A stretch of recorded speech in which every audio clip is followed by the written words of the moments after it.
coordination compound. Some important terms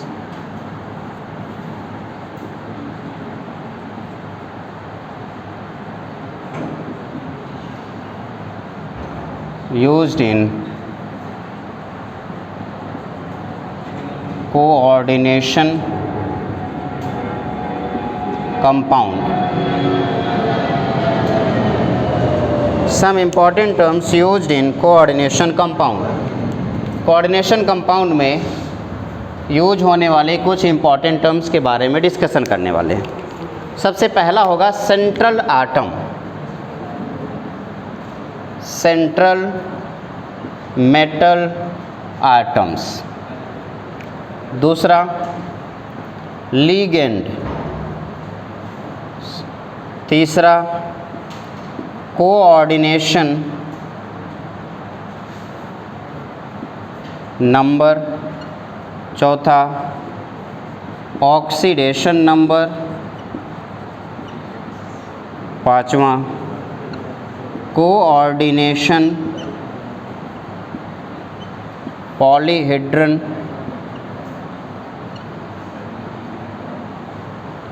छठवां coordination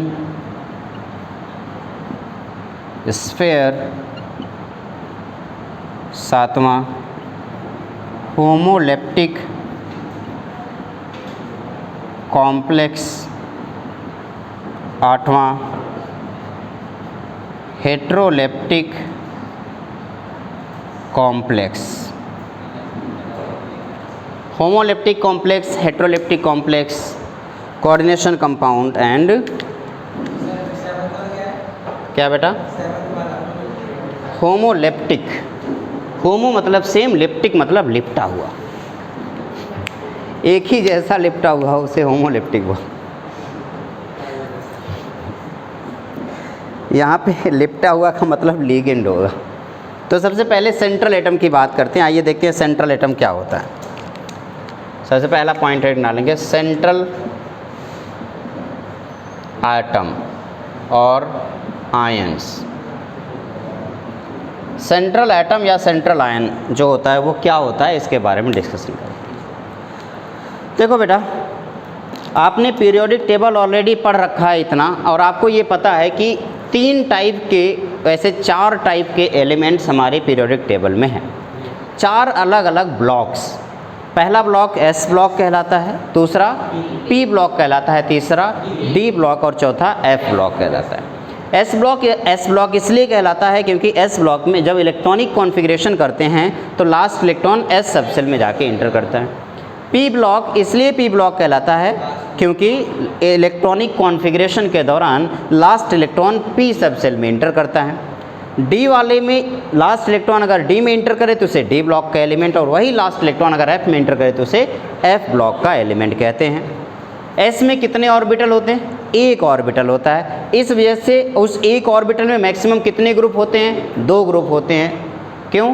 क्योंकि एक ऑर्बिटल में मैक्सिमम 2 इलेक्ट्रॉन इंटर करा सकते हो, दैट्स वाई इसमें सिर्फ 2 ग्रुप हैं। पी में कितने ऑर्बिटल हैं? 3 ऑर्बिटल। हर एक ऑर्बिटल में 2 इलेक्ट्रॉन, तो टोटल कितने हो गए? 6 electron. That's why P block में टोटल 6 ग्रुप पाए जाते हैं। डी में टोटल 5 ऑर्बिटल्स होते हैं। हर एक ऑर्बिटल में 2 इलेक्ट्रॉन के हिसाब से 10 इलेक्ट्रॉन होगा टोटल, इसलिए डी में टोटल 10 ग्रुप पाए जाते हैं। Group number 1 and group number 2 S block कहलाएगा। ग्रुप नंबर 3 से लेके ग्रुप नंबर 12 तक डी ब्लॉक कहलाएगा। ग्रुप नंबर 13 से लेके ग्रुप नंबर 18 तक पी ब्लॉक कहलाएगा। अगर आप किसी को, मान लो 1 मिनट के लिए मेरे पास एक बहुत ही महंगी बाइक है और मैं कुछ दिनों के लिए गांव जाना चाहता हूँ। मेरे घर में बाइक खड़ी करने की जगह नहीं है, मतलब पार्किंग नहीं है हमारे पास। गरीब आदमी पार्किंग वाला कहाँ से है। तो मैंने अपने एक दोस्त से बोला कि भैया कुछ दिनों के लिए मैं गांव जा रहा हूँ, क्या तुम मेरी बाइक को सेफली रख सकते हो या नहीं? तो वो कहेगा एक काम करो, घर के बाहर खड़ी कर दो। तो भैया घर के बाहर ही खड़ी करनी होती तो मैं अपने घर के बाहर नहीं खड़ी कर लेता। इतनी महंगी बाइक है, कोई आए पेन से एक स्क्रैच मार दे, गया काम ख़त्म। तो क्या करनी चाहिए मुझे? क्या उसके घर के अंदर खड़ी करनी है? तो घर के अंदर जगह होगी तब तो खड़ी करेंगे। तो अगर उसके पास घर के अंदर जगह है तो मैं अपनी बाइक सफलतापूर्वक उसके घर में खड़ी कर दूंगा और बहुत ही निश्चिंत होकर गांव जाऊंगा। नहीं तो पता चला मैं गांव गया और मन में यही रहा कहीं बाइक कोई चुरा ना ले जाए या कोई तोड़ ताड़ ना दे। हाँ, बहुत सारे रात में चलते हुए लोग 2 पैक लगाने के बाद तो भूल जाते हैं कि कहाँ हमारे पैर कहाँ जा रहे हैं। उस टाइम पे वो डी ब्रॉगली का लॉ फॉलो करने लगते हैं, wave nature as well as particle nature. 2 pack लगाने के बाद लोगों को वेव नेचर तुरंत पता चल जाता है। अल्बर्ट आइंस्टाइन ने गलत नहीं बोला था कि हमारे अंदर भी वेव नेचर है, लेकिन कब? 2 पैक लगाने के बाद। हाँ, ऐसा नहीं, मतलब ये एक्सपीरियंस नहीं है, मैं सोचूं। तो अभी हुआ क्या कि अगर मुझे सेंट्रल एटम चाहिए तो सेंट्रल एटम एक ऐसा एटम होगा जिसके पास वैकेंट ऑर्बिटल होंगे ताकि लिगेंड द्वारा दिया गया इलेक्ट्रॉन उसके पास रखा जा सके। तो सेंट्रल एटम ऐसे नहीं किसी को भी उठा करके सेंट्रल एटम बना दोगे, ऐसा एटम होना चाहिए जिसके पास वैकेंट डी ऑर्बिटल हैं। अब वैकेंट डी ऑर्बिटल है तो यानी कि वो डी ब्लॉक का ही होगा, तभी तो वैकेंट डी ऑर्बिटल होंगे। तो लिखेंगे element of transition metal, element of transition metal, bracket में लिख देना d block element, element of transition metal, bracket में लिख देना d block element, mostly form coordination compound, mostly form coordination compound due to following reason, due to following reason. क्या क्या है? सबसे पहला हाई चार्ज डेंसिटी। पहला क्या है? High charge density. Charge density का मतलब होता है चार्ज बाई साइज रेशियो। क्या होता है? Charge by size ratio. तो high charge by size ratio, या तो हाई चार्ज डेंसिटी बोलो या high charge by size ratio बोलो। दूसरा point, relatively small size, relatively small size. तीसरा, हाई मेटेलिक स्ट्रेंथ,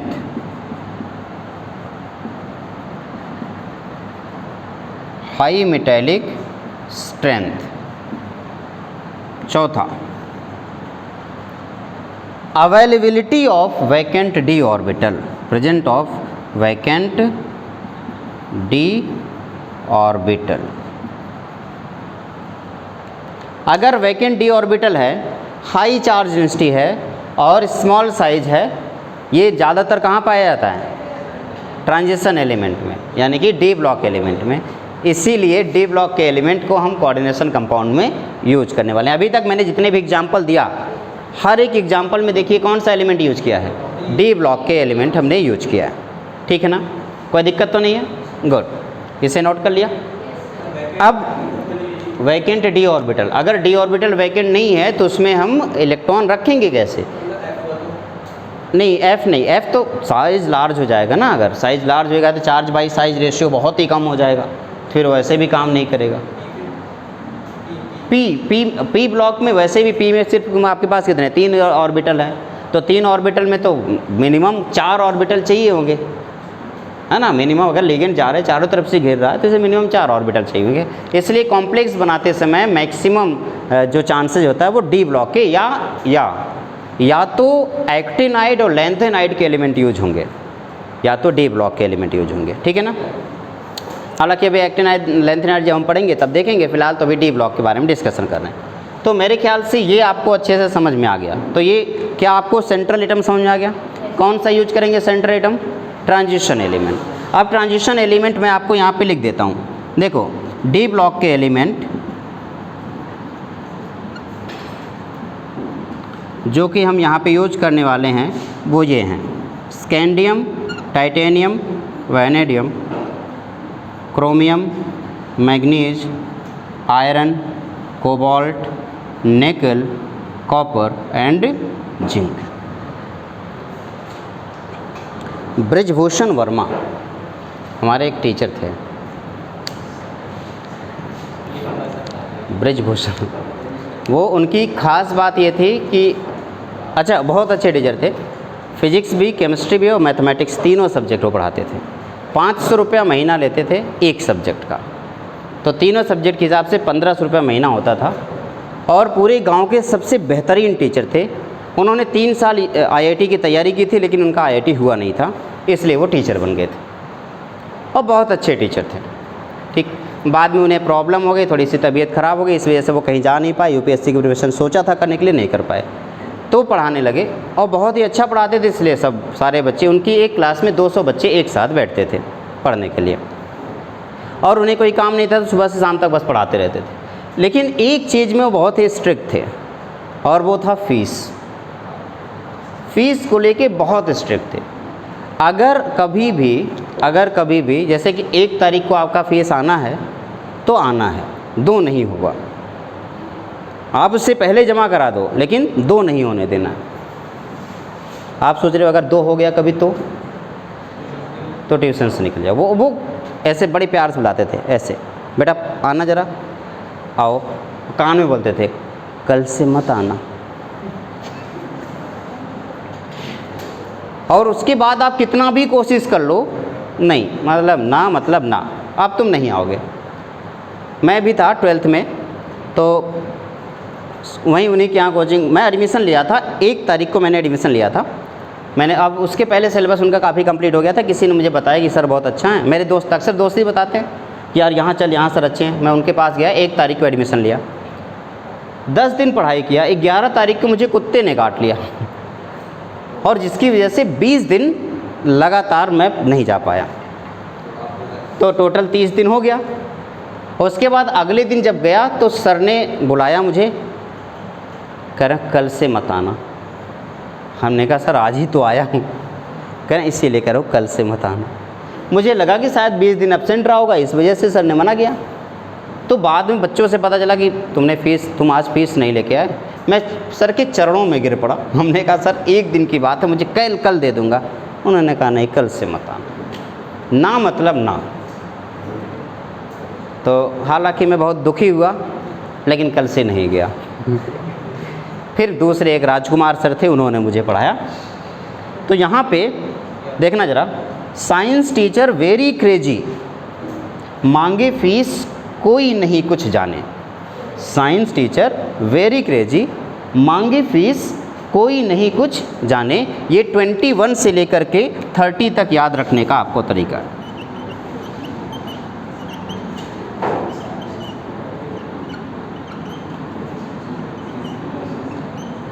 ये डी ब्लॉक का 21 से लेके 30 तक का एलिमेंट है, लेकिन मैं चाहता हूँ कि आपको पूरा डी ब्लॉक याद रखें। इसे 3D सीरीज बोलते हैं, ये 3D सीरीज है। इसी तरीके से 4D और 5D 2 सीरीज और आते हैं डी ब्लॉक में।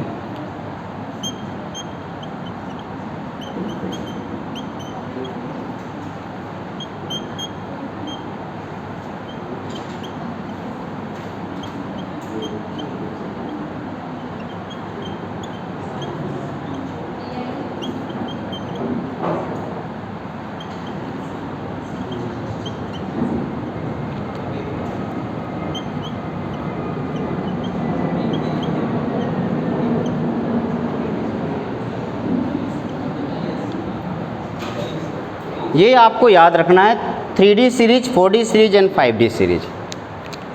आपको इसको ग्रुप में याद रखना है, जैसे निकिल, पैलेडियम एंड प्लेटिनम। ये आपको याद रखना है, ये निकिल की फैमिली के मेंबर हैं।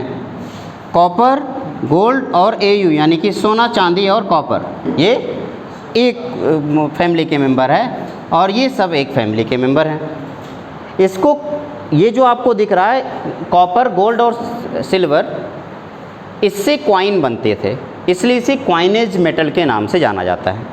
और आप जितने भी रिएक्शन आप पढ़े होंगे, उस रिएक्शन में अक्सर प्लेटिनम, पैलेडियम या निकल यूज होता था, इसलिए कैटालिटिक रिएक्शन कहलाएंगे।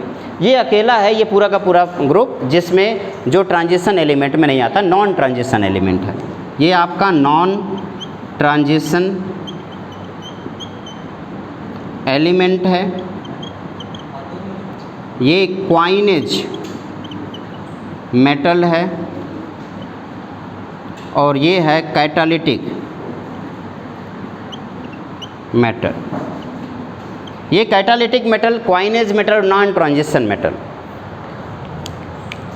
अक्सर जब दो दोस्त क्लास में एक साथ बैठते हैं तो बातें क्या करते हैं और किसके बारे में करते हैं? तुम लोग अच्छे एक्सपीरियंस वाले लगते हो, तुम्हें पता होगा। मेरा एक दोस्त था, उसकी पूरी कहानी है यहाँ पे। ये पूरा का पूरा डी ब्लॉग मेरे एक दोस्त की कहानी है जो क्लास 12th में मुझे मिला था, और उसका जीवन पहले दिन से लेकर आखिरी दिन तक कैसा रहा वो पूरा मैंने यहाँ पे इसमें लिख रखा है। पहले बता रखा है, ठीक है। तो यहाँ पे यहाँ से लेकर के यहाँ तक उसकी पूरी कहानी है। जैसे देखो क्या हुआ, हम दोनों आराम से तीसरी सीट पे, आगे से तीसरी सीट पे बैठे थे। क्लास में एक लड़की की एंट्री होती है और उसके बाद वो मुझे ऐसे हल्का सा धक्का देता बोलता है, हमने कहा क्या हुआ? कह रहा यार सच में यार लगती ज़बरदस्त है। अब तुम लोगों की किस्मत नहीं अच्छी है तो मैं क्या करूं इसमें। सच में यार लगती ज़बरदस्त है, वैसे तो निगाहें तरसा करें। निगाहें किसी को देखने के लिए तरस रही हैं, वैसे तो निगाहें तरसा करें, मोहब्बत वाला मन तकेरे। तकेरे का मतलब देखना, याद कर, इंतज़ार कर रहा, तक रहा है। फिर से बोलो, सोचो सच में यार लगती ज़बरदस्त है, वैसे तो निगाहें तरसा करें, मोहब्बत वाला मन तकेरे।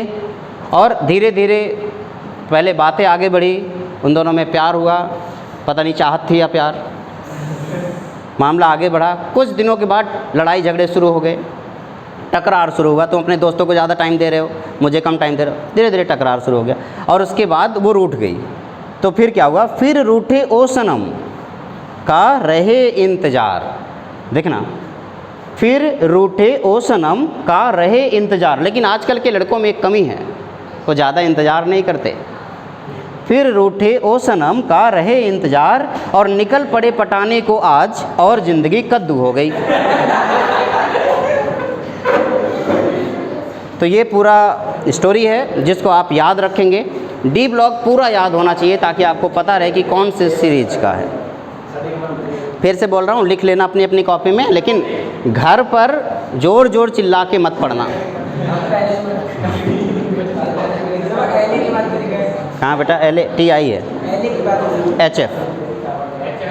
सच में यार लगती ज़बरदस्त है। 2 लाइन कंप्लीट। सच में यार लगती ज़बरदस्त है, वैसे तो निगाहें तरसा करें। कॉर्मियम कंप्लीट। वैसे तो निगाहें तरसा करें, मोहब्बत वाला मन तके रे। मोहब्बत वाला मन तके रे।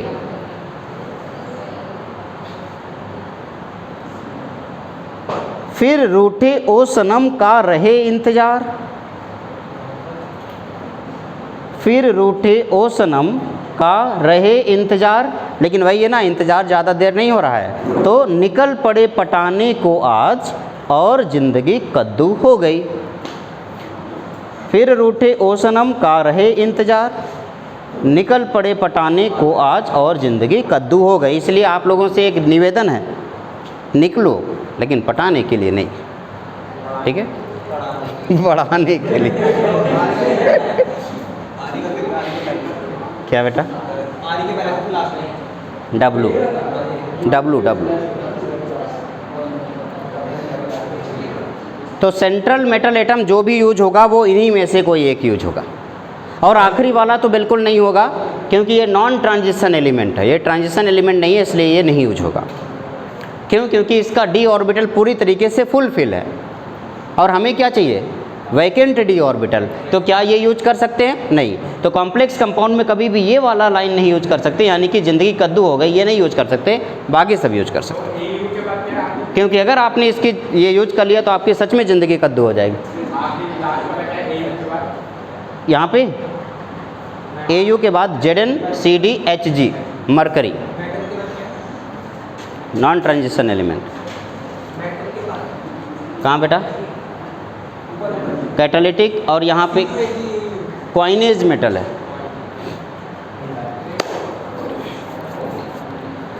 तो ये रहा ट्रांजिशन एलिमेंट, जिसके बारे में आपको मैंने अच्छे से सिखा दिया। तो इस ट्रांजिशन एलिमेंट को चारों तरफ से जो घेरने वाले एलिमेंट होंगे उसी को लिगेंड बोलेंगे। तो नेक्स्ट टाइम डालिए लिगेंड।